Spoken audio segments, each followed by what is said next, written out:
What is up, everybody, and welcome back for another episode of Jesse's Drone Adventures. Today we are going to be checking out a place that's a little bit different than what I'm used to seeing. Today I'm going to give you guys a look at Freestone Park, located in Gilbert, Arizona. So the reason I decided to make this video is because it has a lot of the same elements that I look for in an adventure.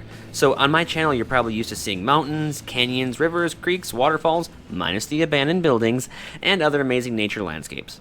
Well, Freestone Park has similar features, maybe not to the same scale, but it does have little waterfalls, palm trees, 2 large ponds that you can fish in, a bridge that you can walk over, and ultimately, guys, it really gave me that vibe that I get when I'm out hiking along creeks up in Payson, Arizona. So that's kind of why I felt compelled to make this video. And to be honest, it kind of looks like one giant water garden. You know, something like you'd expect to see out of a magazine from HGTV or Home & Garden. Now in the park it does have a few different sections. One section has your typical, playground equipment, swing set, etc, etc. Another has baseball and soccer fields with a skate park, and another little section has like a few amusement park rides, which looked pretty fun, but I don't think I fit on them. Anyways, the part I will be focusing on is, we'll call it the nature area.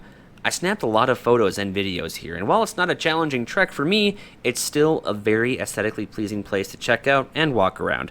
And that leads me to my next point. If you're not the type to get out of the city and go into the desert, into the forests up north, and because you don't have that physique, that stamina, or that endurance, and you're afraid of getting bit by rattlesnakes or getting eaten by man-eating jackrabbits, okay, maybe that was a bit much. Nonetheless, my point is, this is still a great place to go to kind of give you that feel that you're out in nature without having to go too far.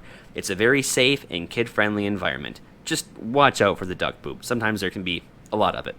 Anyways, enough of me yapping. If I haven't convinced you yet to give this park a try, let the footage speak for itself. Enjoy.